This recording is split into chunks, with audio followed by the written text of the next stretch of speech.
Good morning, everyone, and Happy New Year. My name is Elizabeth Leone, and I am the chairperson for the New York City Local Early Intervention Coordinating Council. I would like to welcome you all to our web-based LEICC meeting. New York City's local law number 103 requires open meeting to be to be both webcast and archived. This meeting is being recorded today. I will now review the procedures for LEICC meetings. For in-person LEICC meetings, attendees should pre-register on the New York City Department of Health Early Intervention LEICC webpage. For web-based LEICC meetings, attendees will find a link on the New York City Department of Health Early Intervention LEICC webpage.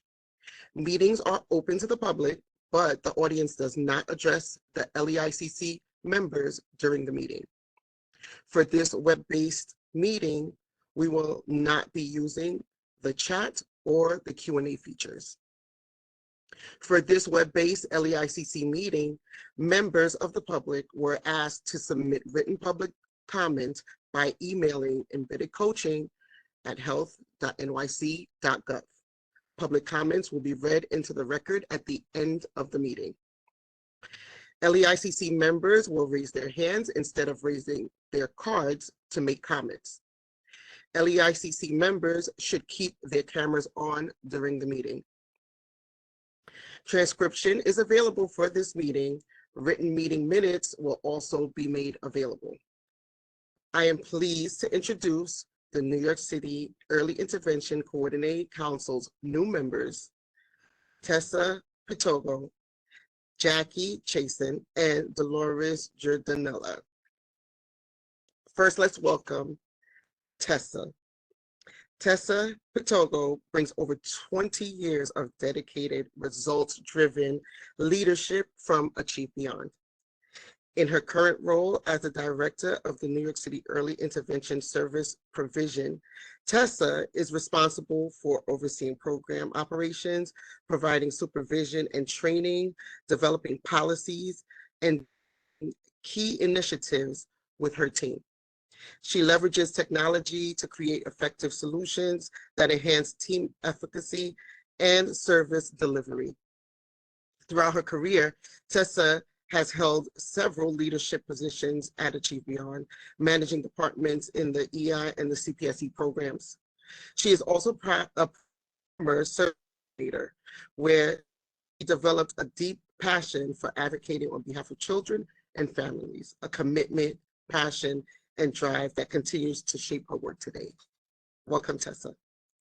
Next, we will welcome Jackie Chasen. Ms. Chasen has worked in early intervention as an interventionist, evaluator, supervisor, and administrator for over a decade. Currently, she is the clinical supervisor at Amelia's Kids. Since 2021, Ms. Chasen has participated as a trainer with the New York City Early Intervention and CUNY Hunter College's Silberman School of Social Work Collaborative, Service Coordination Professional Development Institute, the SCPDI. Prior to working in early intervention, Ms. Chasen worked in the field of social work as a school social worker, family therapist, and advocate for clients within the juvenile justice system. Welcome. And finally, I'm pleased to welcome Dolores Giordanella. Dolores Giordanella has been serving as the Director of Regional Office Operations at the New York City Department of Health, Bureau of Early Intervention since January of 2022. In this role, she works collaboratively with internal and external partners to advocate on behalf of the children and families served by the program. She oversees the staff of the 5 early intervention regional offices, the centralized referral unit also. Ms. Giordanella has 28 years experience in the field. Ms. Giordanella has had many roles in the New York City early intervention systems, beginning in 1996, when she took on her first service coordination case. thank you all for coming, and we welcome you on behalf of the LEICC. I welcome you to our team. Thank you. Now, we will have the LEICC members introduce themselves, and we will start with Assistant Commissioner. Hi, everyone. My name is Lydia Letniak. I'm the Assistant Commissioner for the New York City Department of Health, Bureau of Early Intervention. I'll turn it over to Danny. Everyone, my name is Danny Herring, and I am the Early Intervention Ambassador, and I work with United for Brownsville. And I'll turn it over to Patricia. Good morning and Happy New Year. I am Pat Gray, and I represent one of the 5 partners, the Silverman School of Social Work. Happy New Year and welcome, Jackie and everyone. And I'll turn it over. I don't see your name. Oh, Renee. Hello, good morning. Happy New Year to everyone. I'm Renee Noel. I'm the Assistant Commissioner for the Bureau of Child Care at the Department of Health.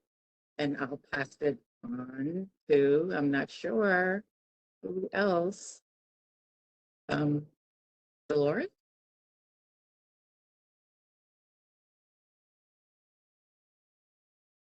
Good morning, everyone, and Happy New Year. I'm Dolores Chertonella, and I'm the Director of Regional Office Operations.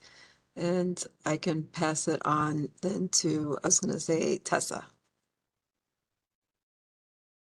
Good morning, everyone. My name is Tessa Pitogo. I'm the Director of Early Intervention and Achieve Beyond, and I will pass it on to Tanya. Hello, I'm Tanya Corporate. I'm EHREI Project Manager, and I am a guest speaker today.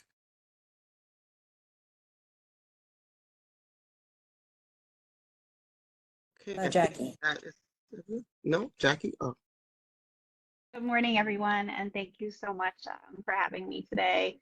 I'm Jackie Chesson. I'm the clinical supervisor at Amelia's Kids, and this is my first meeting as a member of the board. And I think I'll pass it on to Danny. We've heard from Danny. That's okay. That's the back end of WebEx looks odd, just so everyone knows. Let's see. I think just to note for the record, we are going to have Jessica Wallenstein and Dr. Sundari Periasamy joining late. And our presenters from the Department of Education will be joining at approximately 11:30. So with that, I think we're good with introductions, Liz. Okay, great. So now we will approve the minutes from the last LEICC meeting. Will someone make a motion to approve the minutes? A motion to approve. Is that on Noel? Thank you. And will someone second the motion to approve the minutes? I second it. Thank you. Okay. Now please raise your hands to approve the minutes.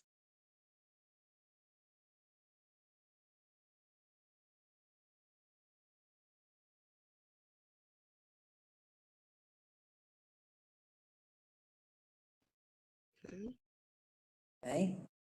Is Do we have, does the motion pass? Okay. Motion passes. Okay. All right. And just want to note, Chris Tan has joined us. Hi, Chris. You want to do a quick introduction of yourself before we get started? Sure. Apologies for being late. Chris Tan, Assistant Commissioner for Education at ACS. Good morning, everyone. All right. Now we are complete. Welcome, Chris. Okay, now we will move on to the next agenda item. We will have our Assistant Commissioner Lydia Letniak do the SCIC report, the executive budget updates, and the referral portal. Excellent. Alika, would you please advance the slides? One more. And another. And another. Awesome. All right, everyone. Good morning. Happy New Year. Happy to have you be here with us today. For the Report of the State Early Intervention Coordinating Council. I will be reporting on 2 Early Intervention Coordinating Council meetings, one that occurred on September 12th, 2024, and another one that occurred on December 11th, 2024. Next slide, please. So for the September 12th, 2024 SEICC agenda, a number of topics were discussed. The topics that I will be covering today will be administrative updates, the Provider Workforce Capacity Task Force, as well as the Rate Setting Methodology Task Force update. And I will just note that all of the materials of these SEICC meetings were circulated to LEICC members in advance of this meeting. In addition, for all those who are interested, all of the SEICC materials are posted on the New York State Department of Health website. In addition, all of the meetings are recorded and available for your review, should you want to do that. So next slide, please. In terms of the administrative updates that were discussed, as part of the September 12th SEICC meeting, the Covered Lives Assessment was discussed. For those who don't know, Covered Lives Assessment was passed to assist with additional revenue needed for to support early intervention program services. As of today, which is a little bit more information that we had at the September 12th meeting, New York State has released an additional portion of the Covered Lives Assessment money to counties. However, $15 million is still owed for release to counties. At that meeting, the SEICC did decide that it would be a good idea to send a letter to the governor to call for the release of the remaining funds to counties from the Covered Lives pool to establish a regular and recurrent disbursement schedule for payments, as well as to indicate that the release of Covered Lives funding to support early intervention services should not be discretionary.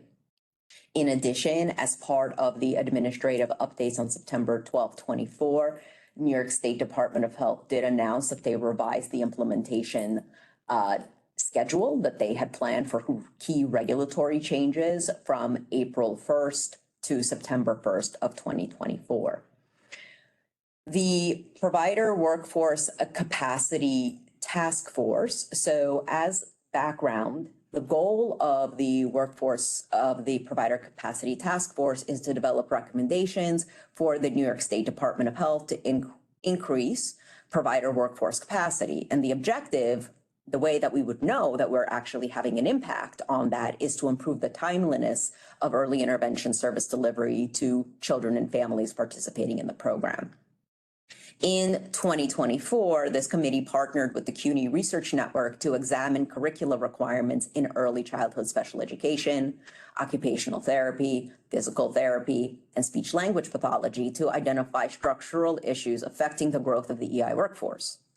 Based on this research and the findings of the research team, the EICC recommended that the New York State Department of Health begin an active partnership and engagement with the New York State Department of Education, specifically around clarifying current licensure and credentialing requirements to allow for the competency areas for the delivery of early intervention services to be integrated into curricula for early childhood special education, speech language pathology, occupational therapy, and physical therapy under the current New York State Department of Education licensure and credentialing requirements for each profession.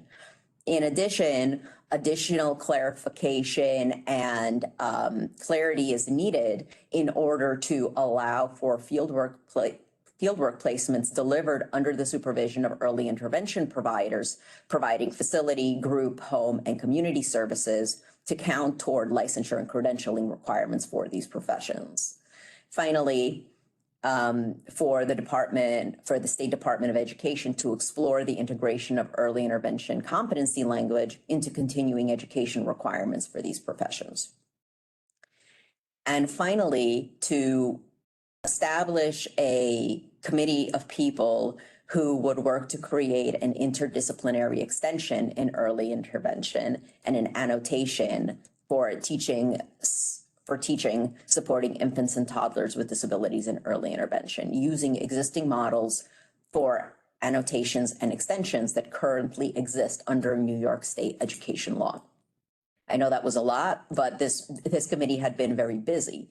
And the issue of ensuring that we have workforce capacity has to be addressed at a structural level. This committee has also made a number of other recommendations to improve workforce capacity in EI. The recommendation that is currently being reviewed by the New York State Bureau of Early Intervention for implementation is to develop an academic program approval process, which proposes that coursework hours that are aligned with the New York State competencies for early intervention to be counted toward a 1,000-hour requirement to become an approved early intervention provider. The rate, I'm now going to talk about the rate setting methodology task force. This task force, the goal of this task force is to make recommendation to revise the early intervention reimbursement methodology to improve equity and access to EI services.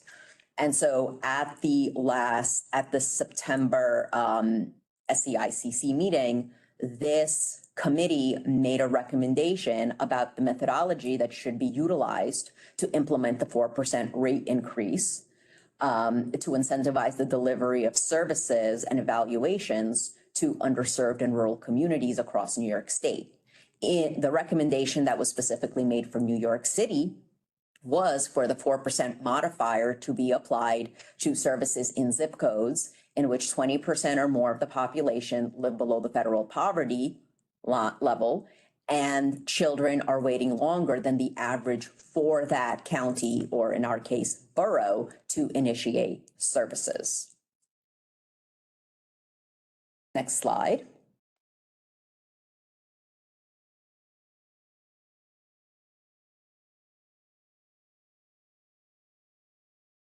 Okay, as last SEICC meeting was sort of different because a lot of time was spent talking about the EI Hub implementation, which we will be talking a lot about later on. So I'm not going to spend much time talking about it now.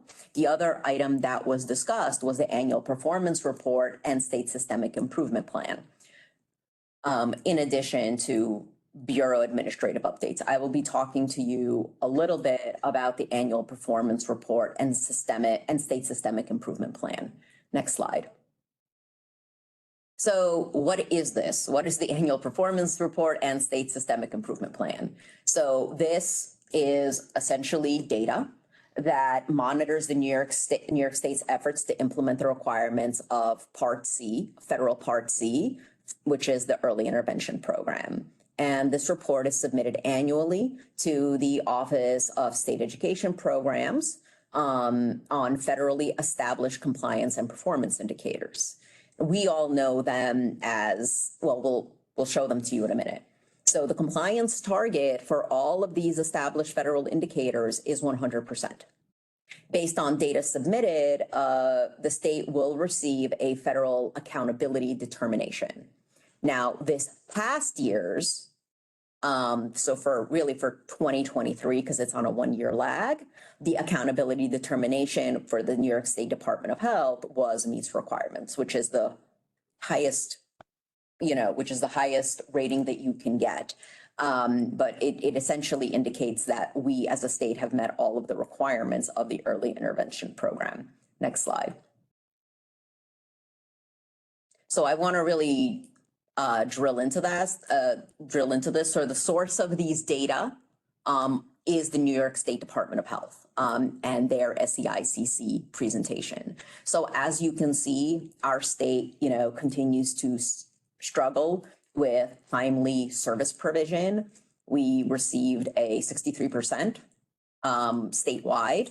New York City, we're a bit higher than that, but still, nowhere near the compliance with the other federal indicators that you see in front of you. Next slide. Let's sort of dig into timely service. So here you see how we've done since 2014. And you can see that after 2020, there was a, stark impact on our compliance, and our compliance has, continued to teeter around, the 60 to 65% mark, which is troubling. And this is why, I'm showing everybody these data because I want to ground us in the fact that, in a post-pandemic landscape, we still have a lot of work to do in terms of, ensuring appropriate start data services for our families, which is why this sort of frames the next discussion, which will be the executive budget updates. Let's move to the next slide, please. One more. Okay, so the last year's executive budget called for additional investments to be made into the early intervention program to increase access. They called it to healthcare, but to early intervention, which they envisioned looking like a 5% increase for in-person services, as well as a 4% modifier for rural and underserved communities. Obviously, we here wanted to see those numbers be higher, but we really did think that this was a step in the right direction. So in terms of where that proposal is right now, there was a proposal made to increase for a 5% increase for in-person services. That was submitted on 12/31 as a state plan amendment. Now, what a state plan amendment is basically early intervention. Because we get so many Medicaid dollars, we are overseen in some ways by Medicaid. We're a Medicaid compliant program. And so any modifications to our rate structure, right, has to be approved by the Centers for Medicaid and Medicare, which is federal. And that is done by submitting a state plan amendment. Okay, so this modification as submitted in the state's state plan amendment would be retroactive to October 1st of 2024, right? Which, if you've been following this, has left some of us questioning why it wasn't retroactive to April 1st of 2024, which is the beginning, technically the beginning of the state fiscal year and how executive budgets tend to be implemented. Okay, and then in terms of the 4%, again, I'm going to bring us back around. So the 4%, as envisioned by the enacted executive budget, was to be implemented by 4/1 of 2025, which is this year, not last year, right? And that's because they wanted to allow the state time to develop the methodology, which is what I just spoke to you about before, right? In the rate setting methodology task force, just making a recommendation about what that methodology should look like. And just so we're clear, in order for this action to be retroactively implemented to 4/1, April 1st of 2025, which is just a few months from now, the state has to submit their state plan amendment by June 30th of 2025. Now, they could submit it earlier, right? But they haven't. But I just want to be clear with everybody that these are the dates. Okay. Other enacted items: to amend the New York State education law to remove the exemption currently provided to school psychologists, which allow them to practice in early intervention. the implementation status is that they called for this to be effective on April 1st of 2025, but I think that that is actually going to look like 2026. We're still waiting for additional clarification from the state on that. Next slide, please. And then we all know that as part of the last year's enacted budget, the budget also called for administrative efficiencies that theoretically would be utilized in order to fund the rate increases. This was a big surprise to all of us because the city at least wanted to see a real additional investment in early intervention. However, these proposed administrative measures called for additional modifications to group structure, as well as additional modifications to waivers, as well as a reduction to the reimbursement rate for teletherapy to the existing facility-based rate. So in terms of where we are with implementation, the additional group services as well as waiver actions, we have not seen any action on those items yet. Our understanding is that they would require regulatory changes to be implemented, which will allow, the municipalities as well as our provider community and advocates to, ensure that their voices were heard on the matter. However, the modification of reimbursement for teletherapy was submitted as part of the 1231 state plan amendment. My understanding is that there is time to submit comments on the state plan amendment and that, a lot of groups are looking to do just that. Next slide, please. So I'm going to stop there before I move on to other updates to see if there's any questions from our committee, from the LEICC on that, or comments.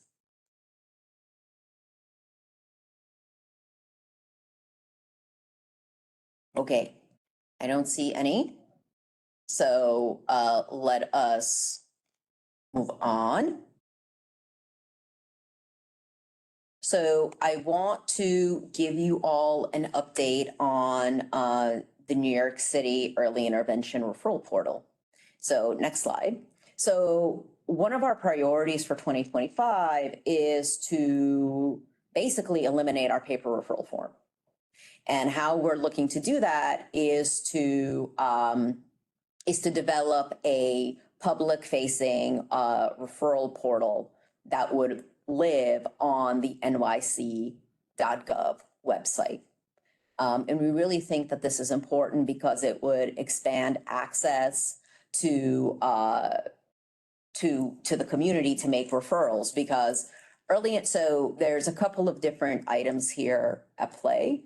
So as part of the EI Hub implementation, early intervention providers lost the ability to enter their own referrals into the EI Hub. That's number one. And we are very conscious of that. And we all have been talking to the state a lot about the fact that providers should be allowed to enter their own referrals into the hub. We have, we have made it one of our priorities for discussion with the New York State Department of Health. In addition, our community partners, childcare programs, our EI ambassadors, community members, parents, they have never been able to enter their own referrals anywhere. They call us at the city, they go to their doctor, they go to an EI provider, and then we say, enter that referral. And that creates a barrier to referral. And we learned this from our EI Equity Collaborative Partnership through talking with our, with various key stakeholders. And so our goal is to make available to the public a portal. This will collect basic child and family information that can be entered to initiate a referral. The referral screens the content of the referral screens will mirror the EI referral form. And with consent entered into this portal, we will be able to send families a welcome packet electronically, which we are doing some now, but we hope to do more of that, and that will really increase our efficiency. So what we are doing now is that we have reached out to the early intervention provider community, as well as to our community partners, to ask you to co-create this with us, right? So come in early before we're done with development, get your feedback, and then have you help us with user acceptance testing. We're trying to learn from all of the collective mistakes that have been made in terms of not appropriately integrating stakeholders early on. So this is as early as possible to allow you to provide us with all of the feedback that you need that will help us shape what this thing looks like. Next slide. So this is the timeline. Right now, we're drafting the portal, developing reports, and identifying our stakeholders. February and March, we're gonna have portal walkthroughs. We will have our vendor integrate all of our partner feedback. And we will have our community members, and we're hoping families, really review the portal for plain language. We want it to be easy to use. We want it to be accessible. We want the information to be clear. Then if between March and July of 2025, we will do testing. We will then again integrate feedback, and then we will aim to launch it in July or early August of 2025. Okay, that's our process. That's what we're going to use. This is, in government, we would say that this is an aggressive timeline, but we don't think that this will be, we think that we can meet this timeline because it's not that complicated. It's just a portal for referrals. It's not, anything beyond that. So that is sort of where we're going there. And we will give you updates on the referral portal at all of our LEICC meetings going forward and once we launch, so that we can continue to work to revise or enhance if that is necessary. Next slide. So before I hop into questions, I did want to make a final announcement, which is good news. I love good news. So I'm very happy to announce that the New York City Bureau of Early Intervention, and I want to thank Renee for your support in this, we have received a philanthropic grant from the Robin Hood Foundation to work with child care programs that are not under the oversight of DOE, which is a lot of them, to implement sustainable developmental screening practices in child care programs in communities with low referral rates to EI. And I have to be honest, this project was really inspired by our various partners, by the family members who told us that the place where they really were convinced that early intervention was the way to go. And that the real safe place to talk about early intervention and referral and screening is in the child care setting. Through our partners at United for Brownsville. So this is going to be a project that we're going to be standing up this year in 2025.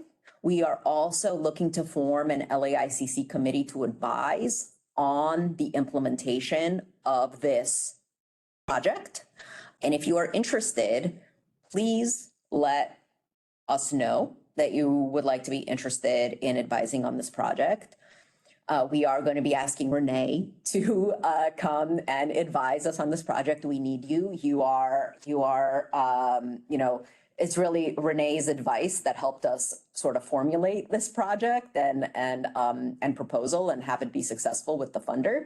So we are really excited. We are going to be presenting more details. This is very hot off the presses, right? But so we're going to be presenting more about the project structure, how it's going to work at our upcoming LEICC meetings, and, you know, at other forums you might want us to present this information at, so let us know. And so with that, I guess I'll open it up to your questions and reactions from our members of the LEICC.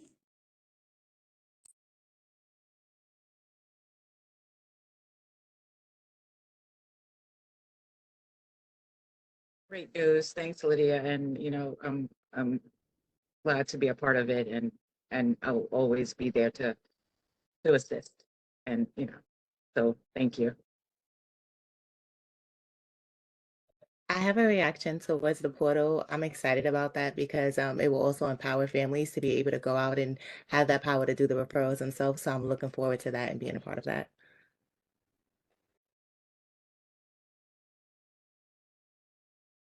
That's wonderful. Thank you. Okay, let's move on.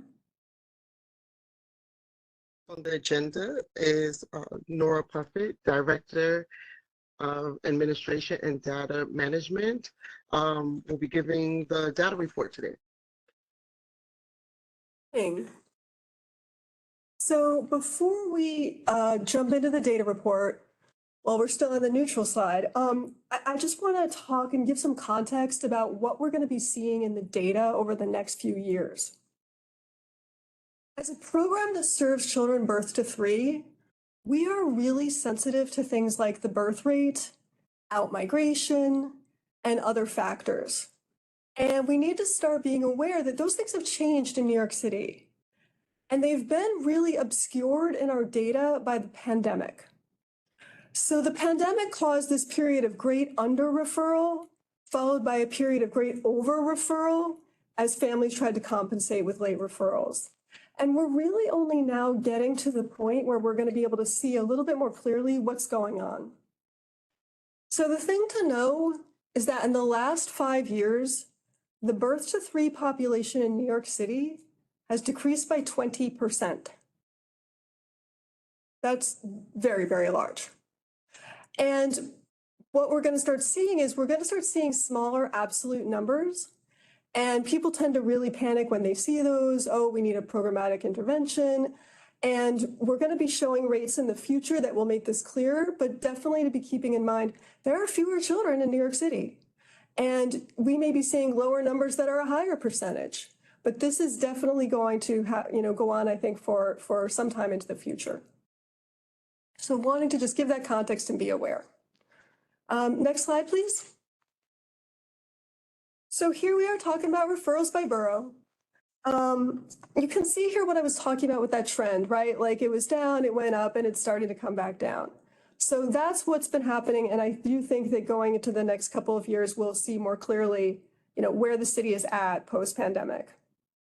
As always, super consistent across boroughs, distribution-wise, and it's too early to say anything really about FY25. We're exactly halfway through, and I know from experience not to try to project from that. Next slide. Okay, so this is going to services by borough, remembering that services always lag behind referrals. The kid has to be referred, go through the process, and then after that come the services. And so you see a gentler fluctuation here, but it is the same thing that we're starting to pull out of that, overhang from the pandemic, and we're going to see what's really going on. And again, always just really consistent across boroughs, always. Next slide, please. And then this is general services by race and ethnicity. And, always to keep in mind here is that, as you know, we've really been focusing for several years now on trying to increase participation of Black children in the program. And what you can see here is that we've made a small increase, and it is small, 16 to 18 over this time span. But what I think is important is that given everything that was going on in that time span, we did stay consistent. And I think that was really valuable because, with the pandemic, there was an opportunity to sort of backslide from any progress we'd made, and that hasn't been the case. Next slide. Okay, so this is the slide about insurance. This is my chance to just talk about insurance. What I want to say about this is we all know 10% of children EI do not have insurance. I know there's not a lot of incentive to record it because we're not billing insurance, but we cannot advocate for more money for covered lives without being able to demonstrate by data how many children have insurance. So really pushing on this, I actually think in some ways the hub may help with this. But this is definitely, it's been consistent and it's really a concern. It hamstrings us a little bit with certain reporting. And then the Medicaid only population has been consistent always at that 65%. So next slide. Okay, so before can we talk, does anybody have questions about the data report? Is there anything I can tell you?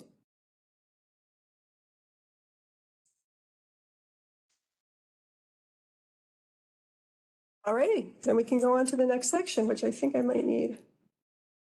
Thank you.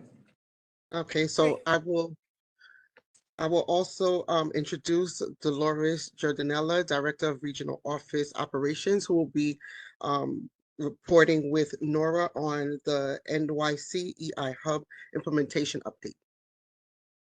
Sure, so first slide, please.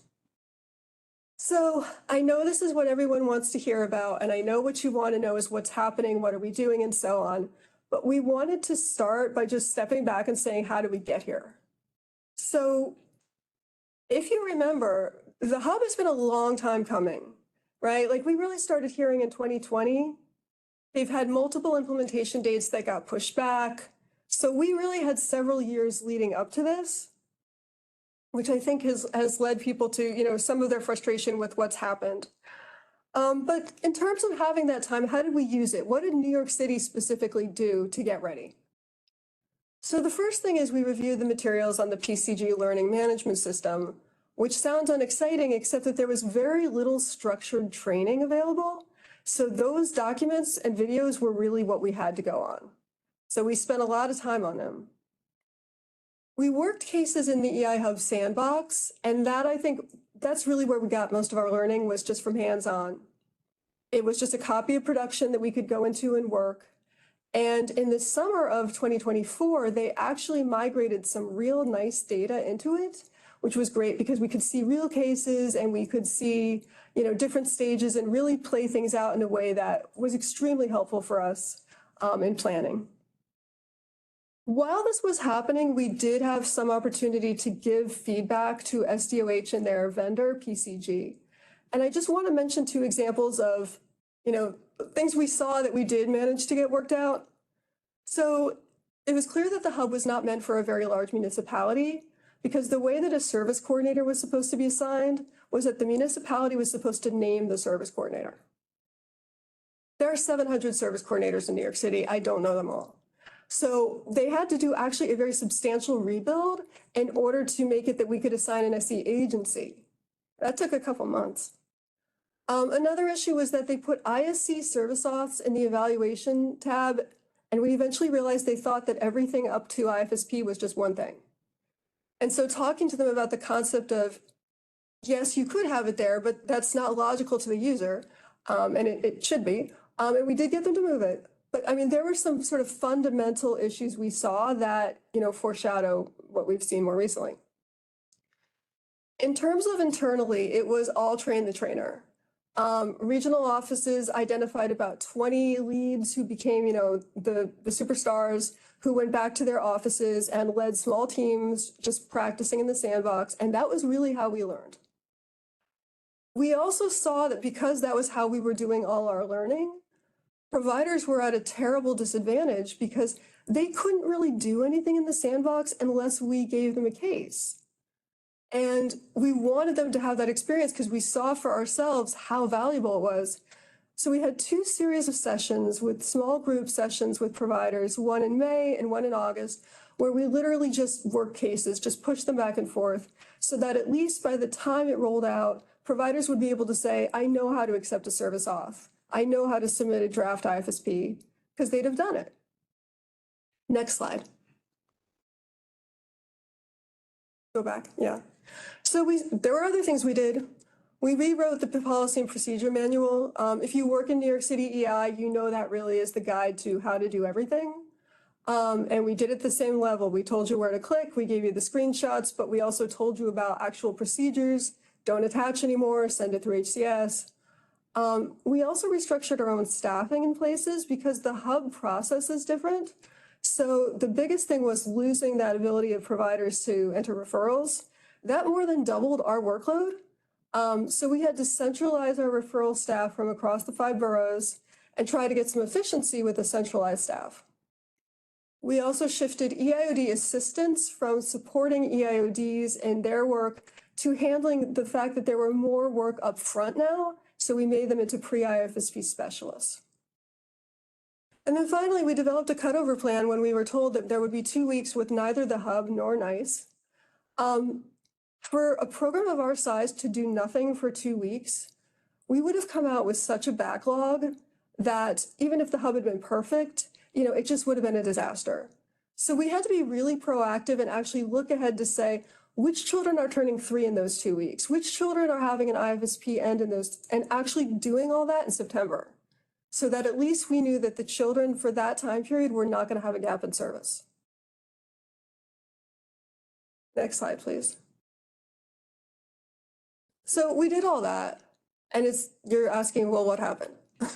On October 15th, the hub rolled out.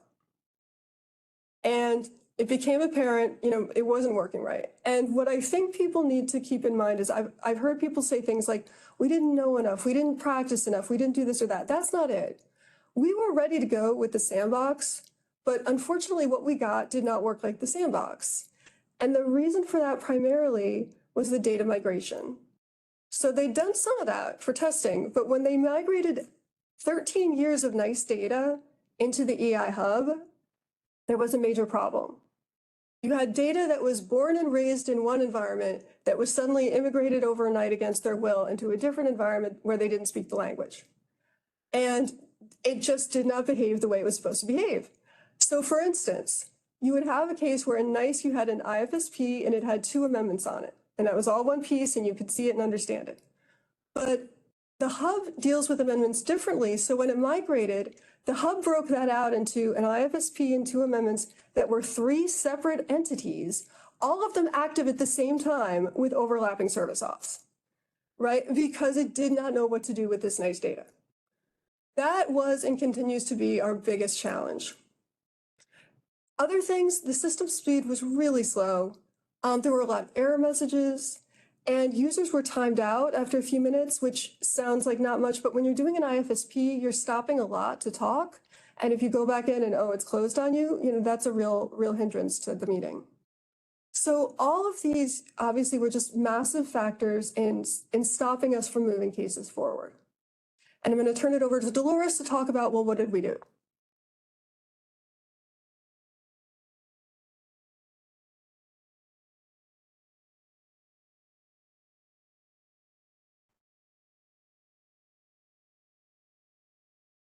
Thank you, Nora. So now I'm going to talk a little bit about what did New York City do to, move along the implementation concerns that, we all had. So first and foremost, I want to let everybody know that the thing that we did was really reach out to, SDOH and PCG to raise issues, provide case examples, and give feedback.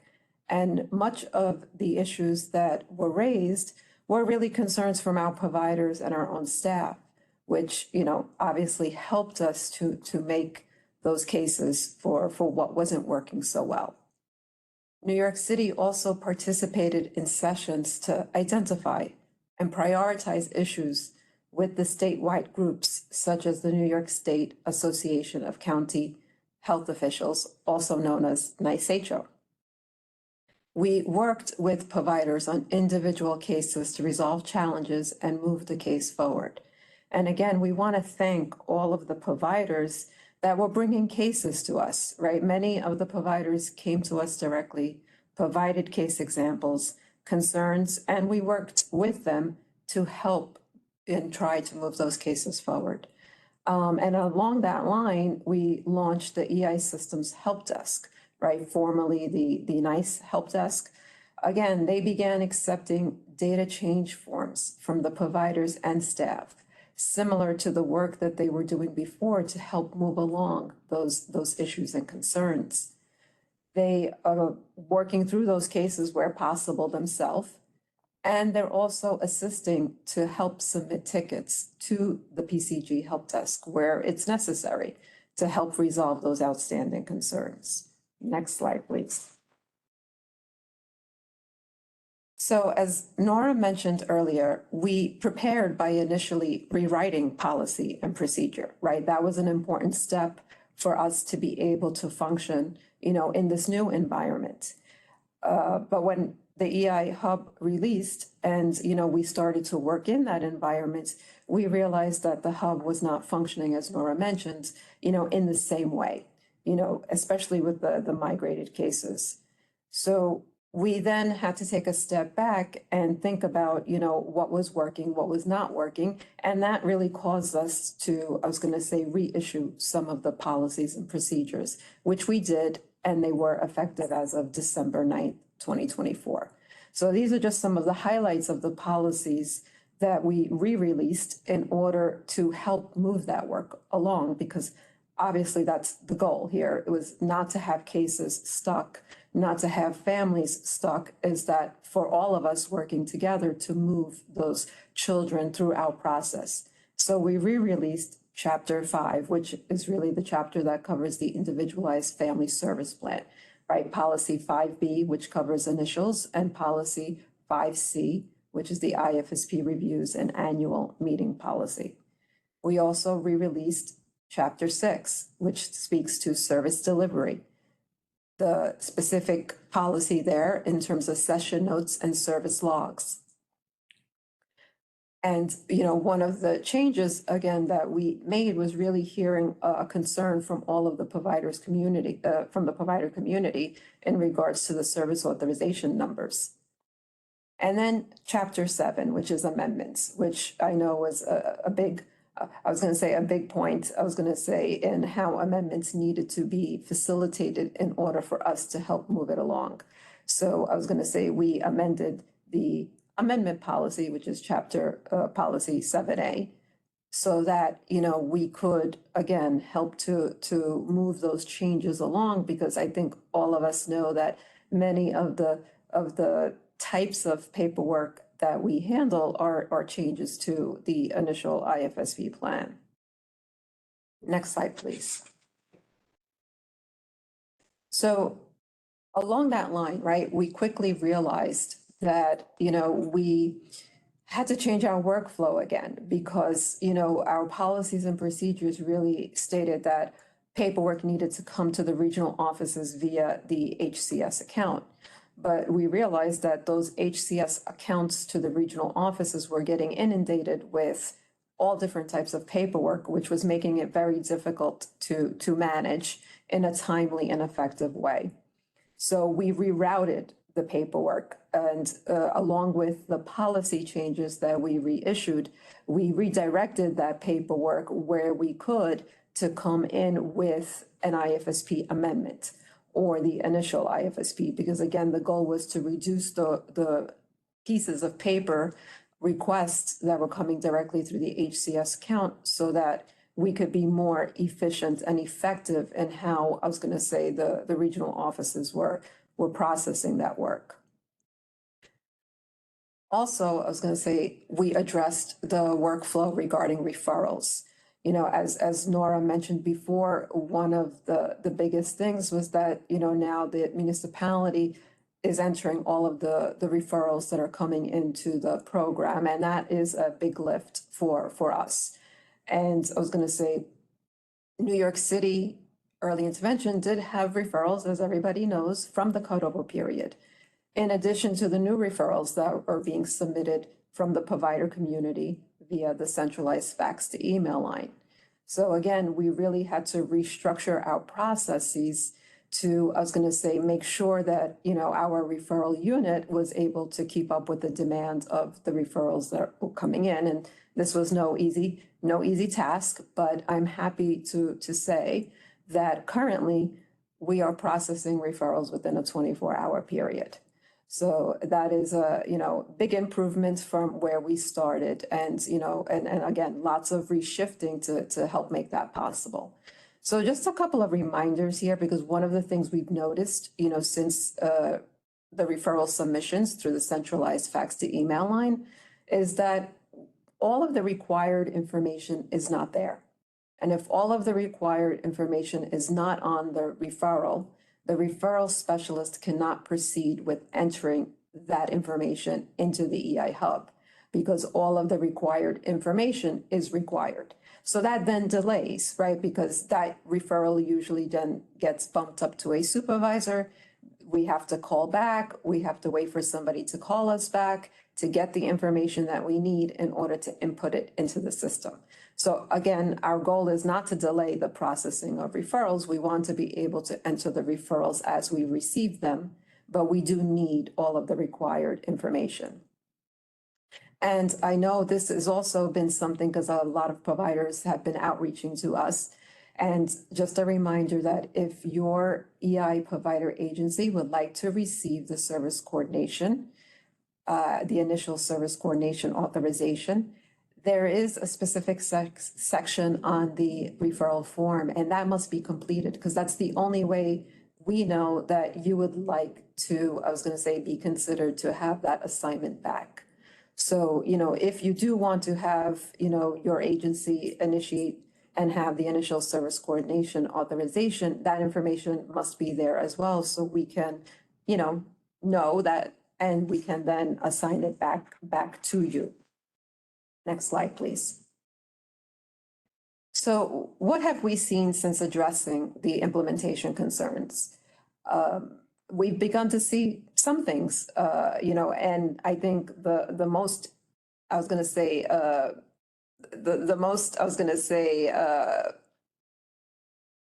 the system speed is really the one thing that we've noticed, right? And I think that's the one thing that everybody really wanted is that the load time between panels goes faster. So we're getting there. It's the system speed, the performance, it has improved. The 10-day grace period, it was implemented. Cases don't automatically close at the end date. There's this 10-day grace period now to allow, for continuity of care and making sure that things just don't close. We have the ability to copy a closed IFSP, again, for continuity of care. So, we don't lose access, to a case. We can make sure that the service coordinator has the ability to do that review, to do the next IFSP, whatever is needed in order so we can move the child's case forward. There were the removal of duplicate IFSPs. For the migrated cases, some IFSPs duplicated. Some children had multiple IFSPs. So the removal of those IFSPs was initiated. We also saw error message reduction, which was very big. And along with that, the decrease in the timeouts, which I know also, was frustrating for everybody. And there was the elimination of that system-generated end dates on the teens assignment, which also was a big point for us to address, right? Because we don't want, again, anybody to lose access to the teens assignment for continuity of care. We want, everybody to continue to have access to the child's case so we can help move the case along. So, these are some of the things that we really have seen, and it's been helpful in moving that work along in the process. Next slide. So what do we still, have remaining? What concerns? So we're addressing the unresolved role setup issues, right? We still have some folks, for whatever reason, that are having these role setup issues. And so we're continuing to work on those to ensure that those folks who, for whatever reason, are not set up properly can be, so that they can move along again their work. We're, working on these unresolved provider billing and claiming issues, which has been very frustrating.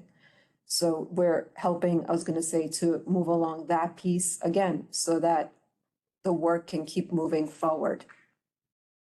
Consolidation of panels, which is also, something that's on everybody's minds, right? There are a lot of panels in the hub. The layout is different. Some of the information could be combined together.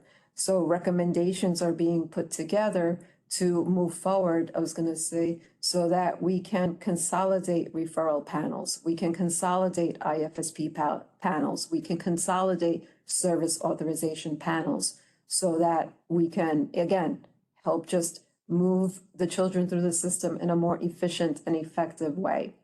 The print IFSP, right? We've heard from many, right, that is not working well. We initially didn't see frequency, duration, right? The layout, I was going to say, of the print IFSP. So we have print IFSP improvements that we would like to see. Also, EI Hub dashboards and reports, right? We all want an effective way to manage the work, to see the work that's coming in. Do I need to approve something? Do I need to, I was going to say, resubmit something? Was something rejected? We all need that way to manage the work. That's important to ensure that our work, I was going to say, keeps moving forward and that we're able to do that in a timely manner. We're working on enhancing, I was going to say, the Muni program all functionality to address errors and corrections. With continued advocacy to address unresolved migration issues. And I was going to say lifting unnecessary edits in the system that are preventing us from moving cases forward. So PCG and SDOH have committed to working, I was going to say, on outstanding concerns through the spring until they are finished. Next slide. So these are some of the things that New York City is working on, I was going to say, in terms of our next steps. So what we've started to do, I was going to say, is what we're calling just-in-time presentations. These just-in-time presentations really focus on like the hot topic of the moment, because the goal here is to ensure that, all of the staff, I was going to say, is consistent and they have that knowledge, right? Because things have been changing. Lots of things are changing and the changes are frequent and they are, I was going to say, coming at a steady pace. And so we want to make sure that everybody's on the same page because that's important to us. We want to make sure that staff have the knowledge in order to perform their work well. So we've started to implement, we've actually had 2 just-in-time presentations with the regional office staff to really go over, like I said, these hot topics. And one of the hot topics we did was a presentation on amendments, and another one was on supplementals and transition. And we're going to continue to do these just-in-time presentations based on, the hot topic of that particular moment in time. We're also, I was going to say, working for greater coordination of our help desk with PCG's help desk, right? We want enhanced authority of our help desk to help to solve problems so that it reduces the number of tickets that need to be submitted to PCG and ultimately, right, to reduce the wait time for everyone. There's ongoing work with providers to identify workarounds for common problems. So again, we're partnering with, I was going to say, our provider community to identify these issues, and you're all helping us identify some issues as well, so we can work together to move along the issue. And there's continued involvement with the statewide groups and directly with, of course, SDOH and PCG to identify and prioritize problems and test the fixes. So looking beyond the problems to now improvements, that's really where we want to start shifting. And again, some of the things already mentioned was about consolidation of the panels and improving the overall functionality of, in the EI hub. Okay, next slide. All right, any questions for either Nora or I? I don't have a question, but I definitely have a comment. I appreciate hearing the breakdown of what's happening on the other side, because of course, being an advocate and being on the ground and families are complaining or frustrated because they don't see what's going on, or hearing, other providers such as myself trying to support families.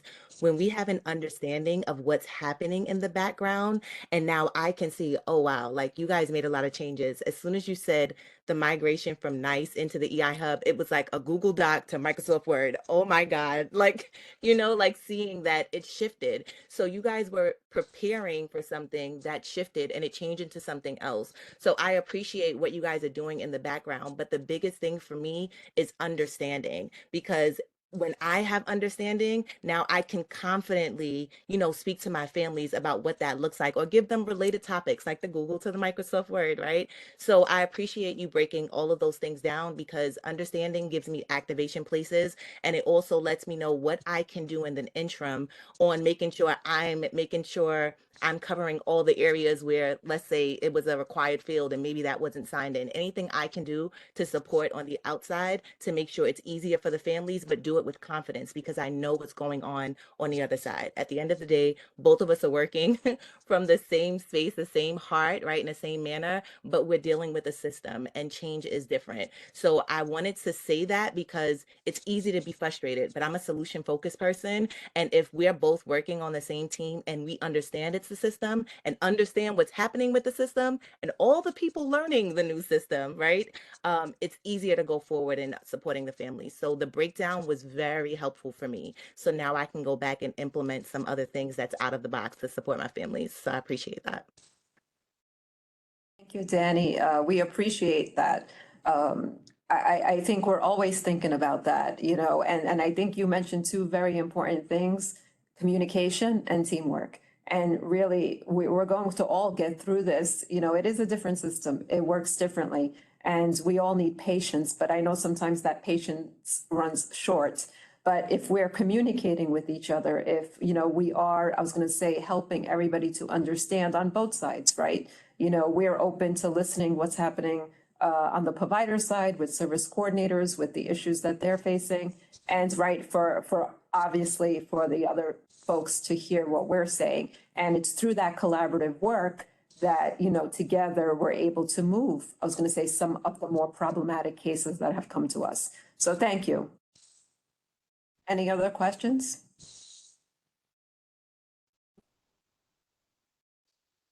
I just wanted to make a comment from the provider end, just echoing what Danny is talking about on the family end, and other agencies that are supporting families, that it's been really helpful from the regional offices communicating with us as individual agencies to know what they're doing and how they're helping. So we see the changes as they come about, but we've had some really good communication, some really good conversation with specific people within the regional offices to know, okay, what's going on over there, to know what to expect for our service coordinators on the provider end. So just to echo that, that's been so helpful to know changes are coming or what the new expectations are. That's been great for us and our staff. Thank you, Jackie. And we're going to continue to do that. Like I said, communication is very important. And that's also, again, one of the reasons why we've also implemented these just-in-time trainings, because we want to make sure, since there have been so many frequent changes, and we're also relearning, in some cases, I was going to say, how certain functionalities are working, that we want to communicate. We want to make sure that we're all on the same page, because it's just a lot. And so, making sure that we're working together is a big part of this.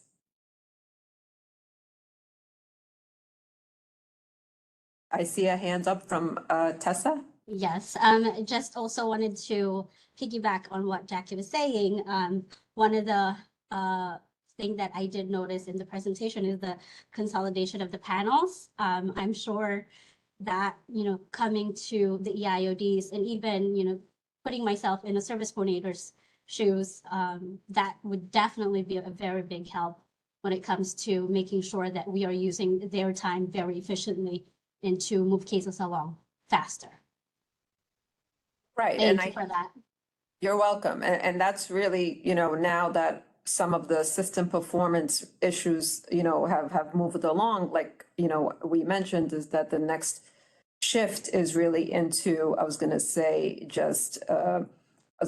improving the workflow itself so that we can move the work along faster. And I know consolidation of panels has been a bit of a hot topic for all of us, because ultimately we do all want to move the work along faster. I know service coordinators want to be able to do that, and so do, I was going to say, referral staff and EIODs and everybody else on our end as well. Any other questions?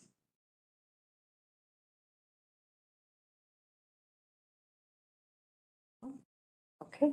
All right. Thank you so much, Dolores.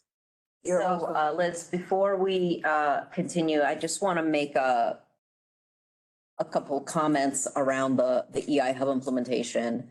What the provider community should expect is an integrated FAQ that will come out next week with common questions that we've received about the hub usability, functionality, as well as the intersection with some of our policy and procedure. We're going to be putting that out.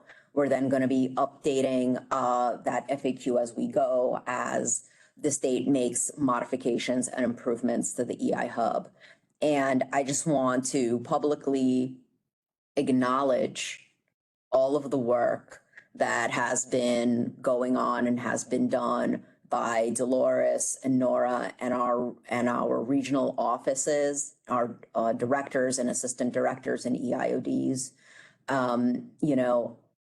It's been an enormous amount of work. I also really want to acknowledge all of our service coordinators working in New York City. The hub has created a lot more administrative work for all of us, and I want to acknowledge that and just say that we are aware of that, and that is why, when we first started using the hub and there was just fundamental problems with data migration and system performance and speed, that had to be addressed first. We couldn't talk about anything else. Now that we're starting to sort of, raise our heads a little bit above the water here, which is very good news, we are in a position where our top priority will become, eliminating some of this unnecessary burden in the system. Specifically, we're looking at referral and family information, IFSP, print IFSP, amendment submission and approval, right? And seeing what we can advocate to the New York State Department of Health to lift unnecessary edits in the system. So I just want to put that out there and continue to encourage our provider community that when you have problems or when you're seeing cases where you just cannot find a solution, you need to let us know about that. All of the information that you all have been sharing with us is the reason why we've been able to push and make the improvements that we've made. Okay, so I just want to say thank you and encourage you to keep going, because we're all going to make it through this. It's been a difficult transition. I want to acknowledge that. But I also want to say that we have made a lot of progress together as a community in these last 3 months. So we're going to talk more, I guess, about the EI Hub. So Liz, let's move on. Yes. So next we have Dr. Jeanette Gong, Director of Intervention Quality Initiatives, and Patricia Gray, Director of BSW Field Education and Continuing Education Programs at Hunter College Silberman School of Social Work, and they will be presenting on the Service Coordination Professional Development Training Institute 2025. Good morning, everybody. Today, Dr. Gray and I will present information about the Service Coordination Professional Development Institute 2025 series. As part of the New York City Bureau of Early Intervention's focus on equity and access, BEI held focus groups with Black parents, service coordinators, and their supervisors to find out why Black families were referred to early intervention at a lower rate compared to the rate of referral for the city across all racial groups. One of the main recommendations from the 3 focus groups from parents, SCs, and SC supervisors was the need for professional development that focus on culturally responsive interactions with families, reflective practices and supervision, and the utilization of family-centered best practices. Therefore, the New York City Bureau of Early Intervention partners with Hunter College Silverman School of Social Work to create the Service Coordination Professional Development Institute, or as we call SCPDI. Dr. Patricia Gray is the CUNY faculty member overseeing the SCPDI and is a member of the NYC LEICC.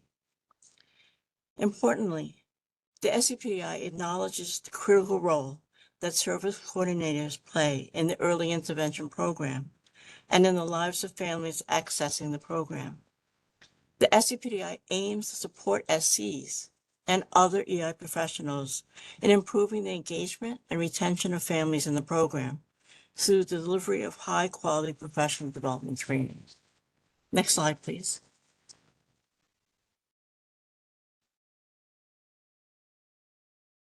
So for 2025, SCPDI is providing 5 new and updated trainings in a series titled 2025 NYC EIP Policy Series Trainings. These trainings are focused on the changes to the EIP forms, policies, procedures related to pre-IFSP, IFSP, and post-IFSP areas, to developing desired outcomes and developmental steps, and to surrogacy policies and forms for EI children in foster care. The 2025 NYC EIP Policy Series trainings are mandatory for SC supervisors and must be completed by the end of 2026. Therefore, this series will be offered again in the 2026 SCPDI series. These mandatory trainings will be reviewed and updated by the SC subcommittee for the 2026 SCPDI series, especially as changes to policies occur and based on the feedback we receive. Of course, all service coordinators are encouraged to also register for these trainings. Provider agencies should ensure that their staff and independent contractors implement the changes in the New York City EIP forms, policies, and procedures to facilitate compliance with the New York State regulations and the New York City requirements. Next slide, please.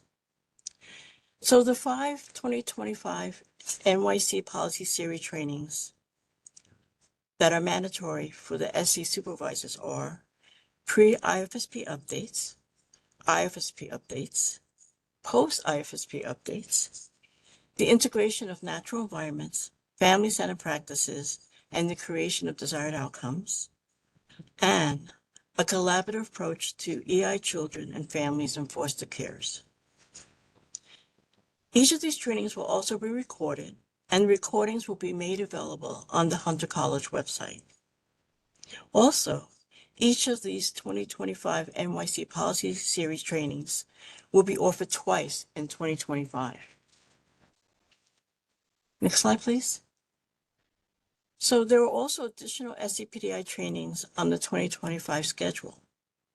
These include reflective practice and reflective supervision, establishing connection in early intervention, and connecting families using culturally relevant responses. As indicated in all provider agreements, all the synchronous remote SCPDI trainings may be used to fulfill the New York State DOH BEI annual requirement for professional development. It's important to note also that all the SCPDI trainings cover the New York State DOH BEI competency areas for early intervention. We also want to point out that one essential resource for all EI stakeholders is the New York City Early Intervention Information Providers webpage, which always contains the latest version of the Policy and Procedure Manual and writable PDF versions of many of our forms. Now I'm going to hand over the rest of the presentation to Dr. Patricia Gray.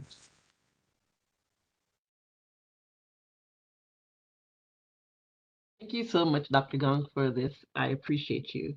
For the remaining slides, we'll talk about just reminders for each of the participants. Please remember that everyone must attend, right? But to receive a certificate of completion or CEU or CTLE credits for the synchronous remote training, all registrants must, please remind them, to attend the entire remote training and actively participate.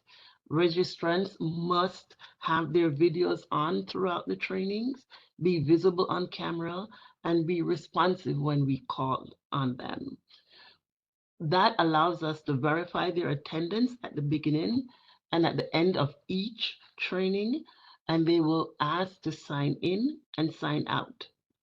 Each participant must complete the pre-test before the start of each session, right? And we asked everyone to come in at 9 o'clock so that we have that half an hour time frame to get the training, all of the administrative tasks completed. Once they complete the pre-test and the training starts, they will complete the post-test at the end of the training. And we also put time in so that the participants can do that. And they will also complete the training evaluation at the end. Please, please, please, we're asking that each participants are responsible for the remote access, including their video and their comments, their components. We're also asking that each participants who register and receive the handouts and the link not to send it to anyone, because we want to make sure that everyone who is participating, that they're registered. Next slide, please. Certificates of completion will be issued only to the participants who complete all components of each remote synchronous training. New York City Early Intervention Program is an approved provider training. The CLTs and CEUs are available only for certified early childhood special education and licensed social workers. And we're asking that the registration flyer will be mailed to each agencies and will be available on both the Hunter College Silberman School of Social Work website and on the New York City EIP Professional Development and Training webpage. Next slide, please. These are the list of the trainings that we have now established for 2025, right? As you see that we have listed all of them, they will have the links, and they are the mandatory service coordinator supervisors training. We'll offer it twice in 2025, and we hope to have everything completed on time. So on February 4th, we will have 2 sets of trainings for each. On February 4th is the first one. March 4th is the first pre-IFSP training with Jackie Chasen.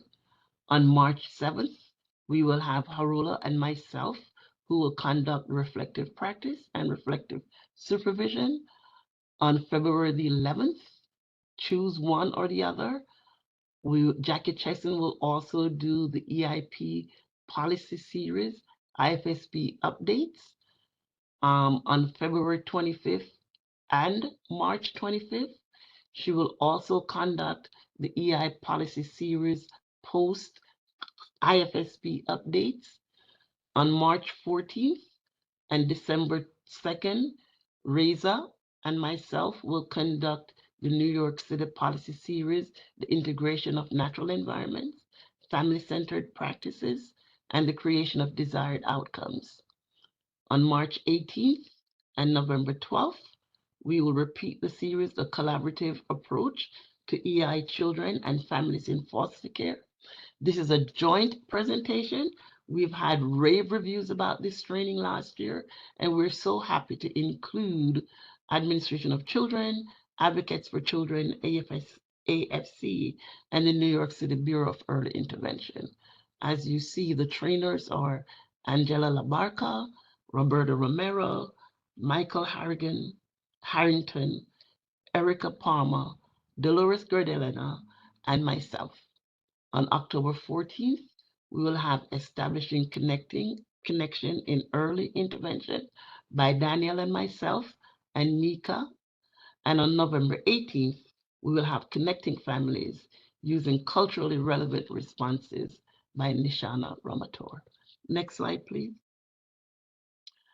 To contact us, information will be on the SCPDI website at hunter.cuny.edu. Any information that you need, please ensure that you're using any one of the websites. You'll also have the information on the New York City Early Intervention Program, Professional Development and Training. And we thank you. Next slide, please. Any questions? So I just wanted to point out that there are CEUs, CTLEs, and certificates of completion for those who participate in the remote synchronous trainings, but there will be no certificates for anyone who views the recorded trainings. So I just wanted to point that out. Okay. So are there any questions regarding the SCPDI series for 2025?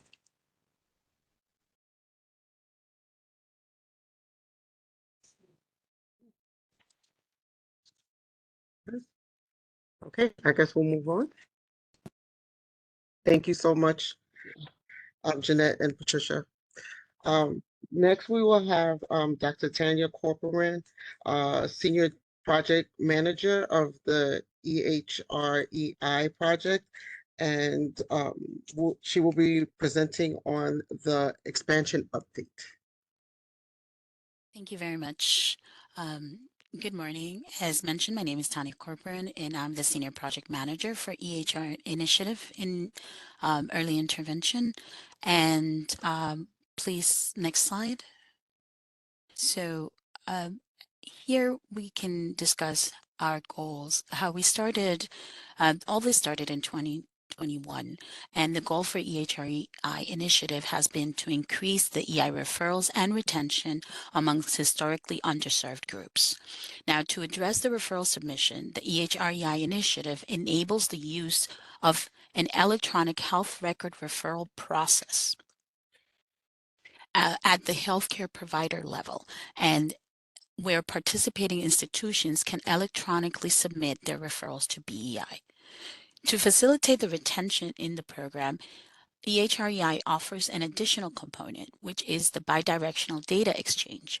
And here families can consent to allow BEI give feedback to the referring healthcare provider regarding a child's progress through the process and flag, let the provider know which action steps they can take to help support the family in reaching the child's evaluation.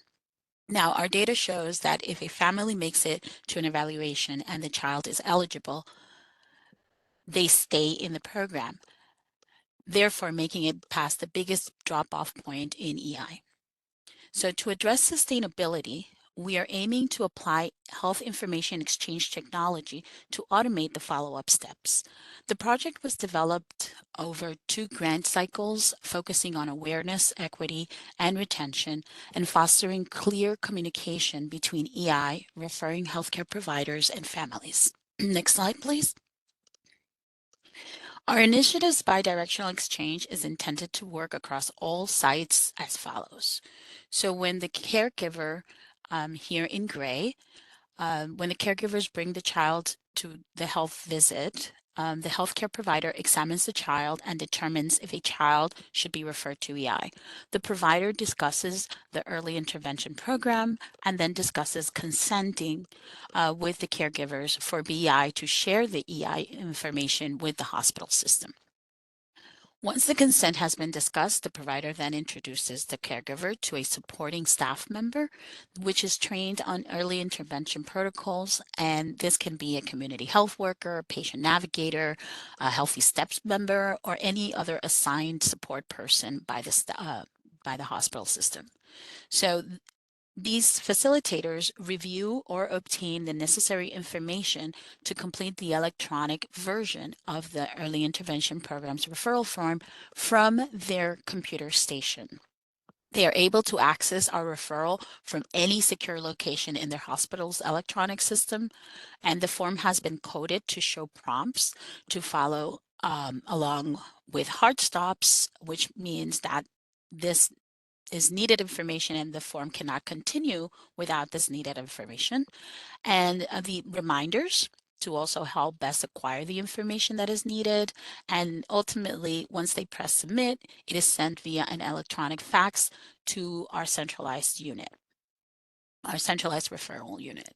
So the electronic fax is received in the electronic mailbox at the citywide EI referral unit. And here the referral specialist will then process the referral as per the protocol, and the child is assigned a service coordinator who navigates and helps navigate the EI process with the family, including the multidisciplinary evaluation. Now, here is where EHREI initiative offers a connection point with the healthcare team. So we provide feedback in case-specific inquiries and recurring progress status, anything that might limit the movement of the progress of the child through the system. We can give feedback to the hospital and let them know so that they can support the family, reach out, and be allowed to help facilitate this moving forward. Next slide, please. We've mentioned the need to obtain consent for the family to participate in our bidirectional exchange. So this is a parent-friendly consent form. This is an example of one currently in use. And our partners use this form to obtain parental consent for BI to share EI information with the healthcare network. So this is a different consent than a provider-patient consent. And this consent facilitates the follow-up with individual children and families through referral and on to evaluation. This is done to promote retention in EI, and it allows hospital systems to implement population health initiatives. BI returns information on the child's progress as frequently as biweekly intervals. Next slide, please. Since the launch of this program in 2021 with the collaboration of New York City Health and Hospitals, this project has grown to provide facilitated electronic referral submission at 34 centers, plus bidirectional exchange active in 22 centers across 5 major New York City health networks. The project continues to expand across the 5 networks. Centers participating in network access to electronic referral submission have unlimited use of the electronic referral form to refer children across their health systems network. Centers participating in the active bidirectional exchange also receive updates for all consented children, which includes currently 24 unique data fields regarding the child's journey through the EI process. These updates are provided as frequently as biweekly, as I mentioned earlier. And in the first half of 2025, our site expansion initiatives will be focused on setting up 7 new pediatric primary clinics across the Jamaica Hospital Medical Center system. We're beginning to further expand to hospital developmental behavioral programs, pediatric neurology clinics, neonatal ICUs, and audiology departments. Next slide, please. So through the EHREI initiative, BEI seeks to build sustainability by converting data exchange and progress reports to an automated electronic exchange mechanism using Health Information Exchange or HIE technology. This will translate biweekly and monthly status reports, as they currently are, into quasi-real-time reporting with reporting the parameters to all of our participating centers. BEI continues to collaborate with New York City Health and Hospitals, which, as you all know, is the New York City's public hospital system, in the discovery and the development of this process. We expect to have a secure file transfer protocol, or SFTP protocol, solution providing access to the New York City's public health system built by June 2025, and a health information service provider or HISP solution built by June 2026. This will allow an exchange across all of the authorized networks in the New York City area. So next slide, please. As I mentioned, we currently exchange 28 data points in the hospital partnerships. Once we automate this process, we're going to be expanding that amount and the detail of the information that we share to include 46 fields instead of 28, so almost double. And this will cover the entire EI process, including authorized services and transitioning out of the program once the child turns 3. Next slide, please. So let's look a little bit in the next few slides. We want to present a little bit of data that we have collected up to September 2024, which can illustrate further the referral distribution of EHREI children. Next slide. Here you see in this slide the distribution of EI referrals by source from February 2021, when EHREI first started, through the first quarter of fiscal year 25, which is July to September of 2024. So during that time, as you can see highlighted by the red brackets, the total of all medical referrals, both directly and indirectly made through parents and EI agencies, has increased from 19% in fiscal year 2021 to 28% in the first quarter of fiscal year 2025. If you follow the green box within that red bracket, you can see that the growth of EHREI placed referrals during that same time period has increased. As of the first quarter of fiscal year 2025, EHREI referrals made up 41% of all medical referrals received by the centralized referral unit. Next slide, please. As of September 2024, 7,578 children have been referred to the EI via EHREI. And since 2021, 74% have consented to participate in the bidirectional exchange in the 15 months leading up to September of 2024. When you compare these past 15 months to the 18 months of the first grant period, you can see that the referral numbers have increased. Just the calendar year of 2024 has created 2,870 electronic referrals that have been submitted via EHREI, with 2,107 of those being consented children to be included in the EI bidirectional exchange. Next slide, please. So here we're going to compare in blue EHREI to the rest of New York City, which is in purple.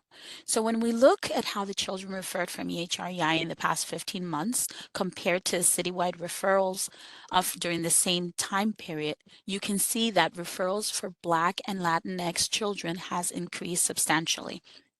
EHREI continues to advance BEI equity goals by reaching Black children and communities of color. Next slide, please.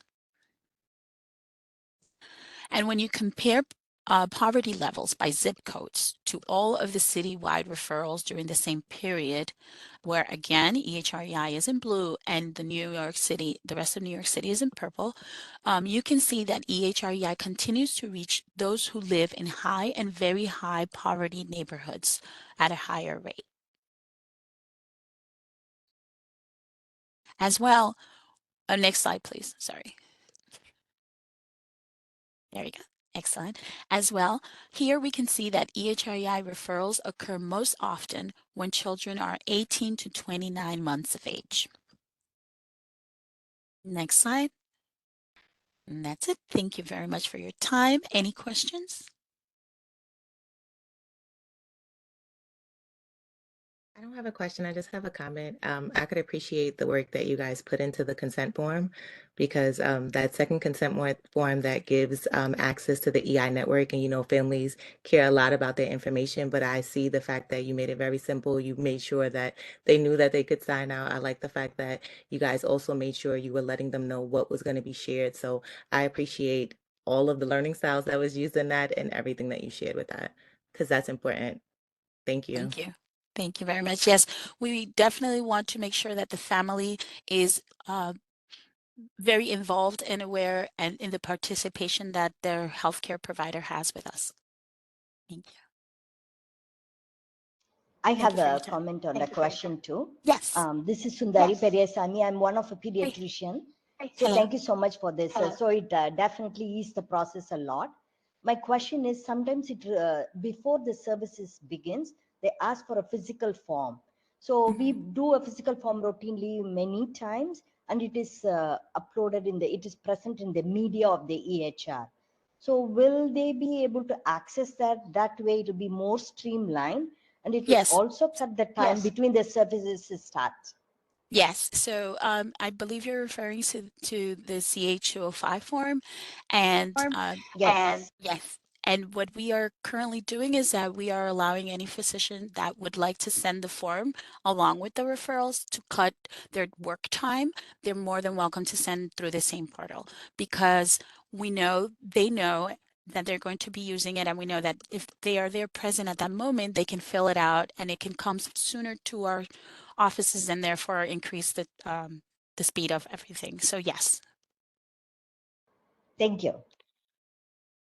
I think though, I think that's also like an area of training for us and our partners, to really drill down on, how that could be used and also ensuring that that information is then, properly stored within the early intervention, in our case management system. So it's a very good point, Dr. Periyasamy. Thank you.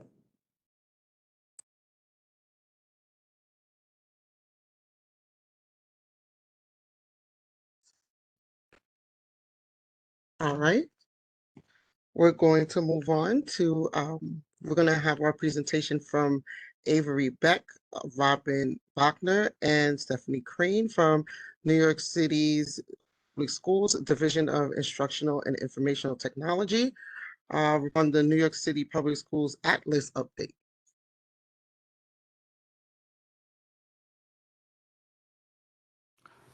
Good morning, everyone. Unfortunately, Stephanie lost her internet access, so I will be presenting in her stead. My name is Vadim Gellerman. I am the delivery director for the Atlas project on the vendor side. I hope everyone's doing well, and I'll be giving the Atlas overview. So we can go to the next slide.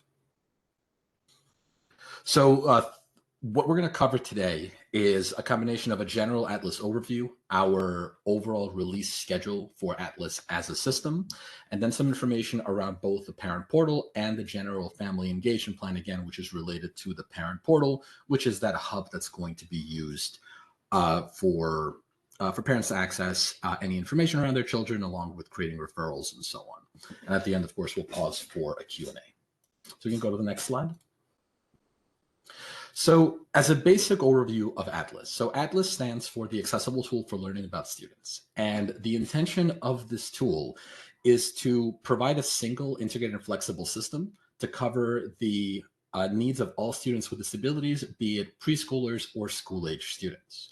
Now, the system currently has been rolled out specifically to support preschool students with disabilities and is already being used today. Now, some of our other goals include general improvements across the board from a special education and outcomes perspective. So everything from the delivery of programs and related services to children with disabilities, the ability to improve outcomes, increase efficiency and time to service, along with various other improvements from the system itself to ensure accuracy in reporting, compliance, and so on. Now, the system includes various workflows that are there to guide the users through the entire special education process, going from referral all the way through placement and service delivery, depending on the children's recommendations. The workflow is built in such a way where the users are guided towards the next action. They are aware of any dates or compliance timelines related to specific things, and are able to act on these students as necessary.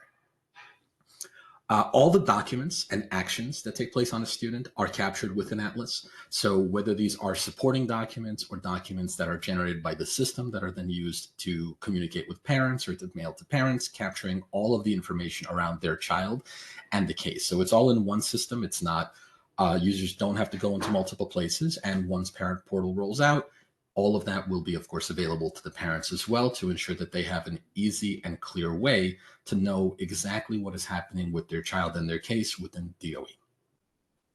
And of course, last but not least, both families and staff are able to make use of the workflow in the system itself. So everything covering any documents, any milestones leading to the IEP and then post-IEP, reviewing evaluations, being able to sign the various forms that are necessary from families in order to keep things moving, and so on. Next slide, please.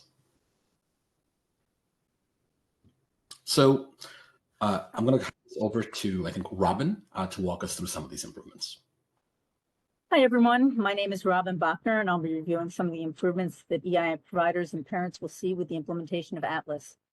Just as a background, I was involved in the design and implementation of the document transfer system, which is known as DTS, a few years ago, and that allows EI providers to upload documents directly to the DOE for children transferring from the EI program to the DOE. With the implementation of Atlas, that functionality will now be done through Atlas. And we're also implementing some additional functionality that will improve communication and the transition of children to the DOE. Last spring, DOHMH and EI provider staff participated in an early UAT of this functionality, which was very successful. And we gained some valuable feedback on system usability, which has been addressed. We will be scheduling another UAT closer to the implementation of Atlas this year. So that's just a little background. So through Atlas, the EI providers will have the ability to see all children assigned to them on a dashboard that can be filtered, sorted, and printed. Right now, this is all new functionality. Right now, it's a one-way transfer of documents to the DOE, and they can't go back and see what they sent in the past. They just get a confirmation email. They can enter child information only once and edit it when necessary. Currently, they have to include all that child information every time they upload a document to the DOE. They can view all previously uploaded documents for a child. They can upload additional documents directly to a child's record. And they also will be able to receive requests through the application for resends of a particular document or a request for new documents for that child. Through the parent portal, parents will have the ability to directly submit a referral for their child, even if the child does not have access to it, doesn't have a DOE student ID. And they'll also be able to see the status of the case, open action items, scheduled appointments, and child documents, which also provides a lot more communication to the parent. Any questions about any of that? Okay, passing it back to the dean. Steph Crane, and I will jump in here. I am supporting the project management on the EIIT side in New York City Public Schools. So I know we've been present with you on talking through Atlas, but wanted to give you an update on the latest. So as of December 11th, we were able to initiate our first release of the Atlas tool. This release was focused on preschool populations only and is focused on the New York City Public Schools side, the Committee on Preschool Special Education staff, agency staff who conduct evaluation. And as you can see listed here, has some of the functionalities. We'll continue to build on this in future releases. And I know we have done some demos for folks here on the parent portal release. And that is something that we're looking to release in the coming months. After that, we will build on our preschool functionality with some enhancements. And then finally, we will initiate a broader release that will include all school age folks. And so this is a staggered timeline. Right now, we are focused on stabilizing the system after the initial release. So we don't have the detailed timelines just yet. but we'll come back to you. But just wanted to share the staggered release that we have planned out given how complex the system is. And if you could move to the next slide, please. And so one of the biggest functionalities of this is certainly the parent portal facing side, which allows parents, and one of the things I've heard in our engagement, instead of having to pull different documents from a file cabinet, from their email, from the different places where it's released, there is one streamlined system where families can engage, can submit their, can work with agencies directly, upload key documents, initiate consent. And the goal is just to make this streamlined, have one place where families can access all information about students. However, that said, we know that especially on the preschool side, many families have not engaged with DOE systems yet, may not have the technological literacy, and so it is not necessary for families to use the parent portal. They continue to walk in to CPSEs and other locations to get support directly. So we want to make sure that both options are clear and available for families, and we'll continue to support families to sign up for this, but this is not the only way folks can access our system. If you can move to the next slide, please. And I think here, and we've talked to you about this before and mentioned it a little bit, but just wanted to highlight the different pieces how things will look differently. Again, one of our goals is just to be a one-stop shop. I think what we've heard from agencies, CPSEs, and families is many folks are toggling between multiple systems to get their information. Really able to go to one place to review all the documents, to upload the documents that are needed, and to act as just a broad document repository. So all information for a child can be accessed in one place and can be updated there as well. And if you could move to the next slide, please. Oh, thank you. Before we go into, okay, here we go. So on the parent portal family engagement side, I think this is a place when we get closer to the timeline for release. We'll work really closely with the folks here and other partner agencies so we can, while families are not required to sign up for this, we definitely encourage it and want to support families in whatever way we can. So we'll definitely launch a text campaign. We'll use our website. We use our community partners to let folks know about this opportunity that we think is really beneficial for families. We'll have one-pagers, we'll have trainings. We are also going to be engaging families in user acceptance testing so we can see the experience from their perspective and then can update based on what they see and make changes before we release. And we'll do broader just engagement. And I think before I turn it to questions, I did want to just highlight where we are with the first release. And I think I heard some commonalities just in the process of responding to user feedback in the earlier presentation around EI Hub. So while we did launch in early December, after many rounds of user acceptance testing, we do see some bugs in the system. We have heard some requests for enhancements and updating the system. So at this point, we are really meeting consistently with folks that are using the app, using the application, both on the internal New York City public school side, as well as agencies, and making sure we're hearing that feedback.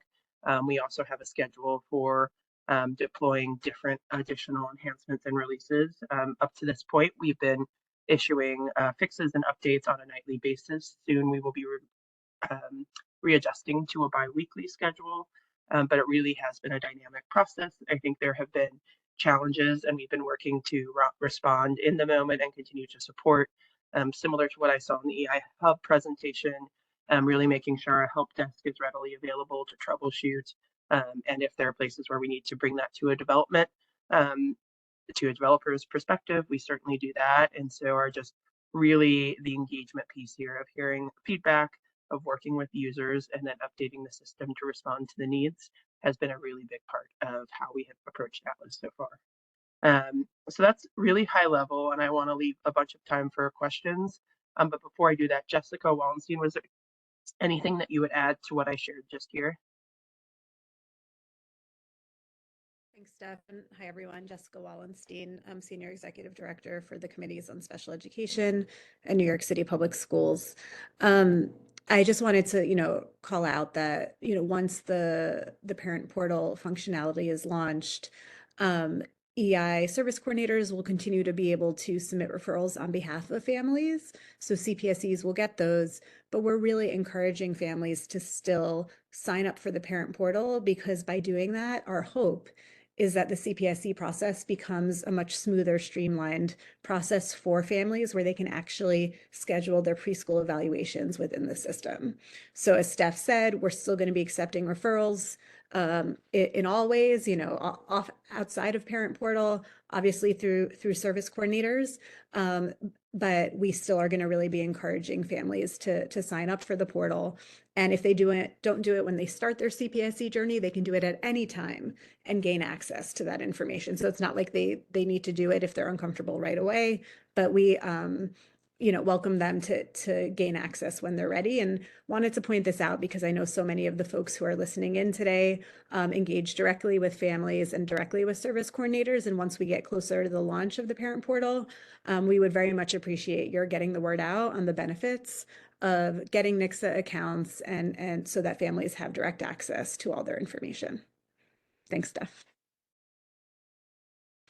Thank you, Jessica. So I will pause now. If there are questions, feedback, anything you'd like to hear more about.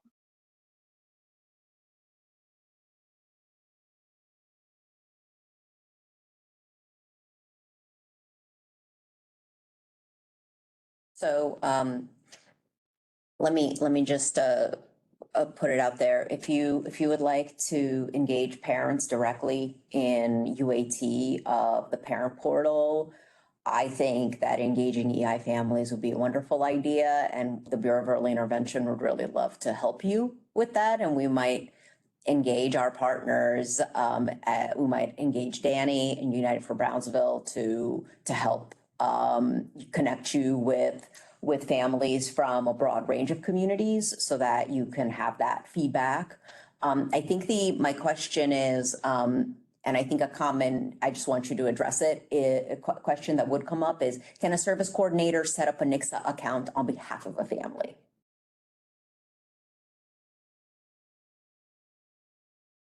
Yeah, I believe the answer to that is yes. I will get the details on how that works. But Jessica, I don't know if you have additional there, but yeah, I believe we can.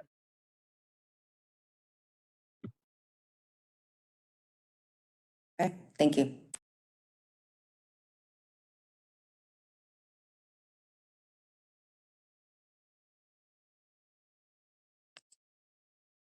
Any other questions? Actually, I think Vadim wanted to add more context. I may have missed.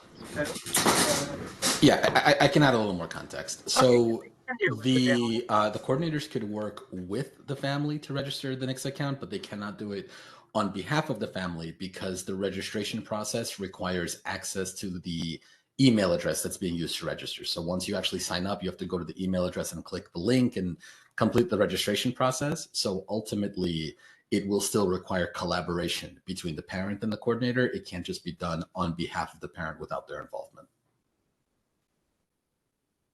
Thanks for that clarification.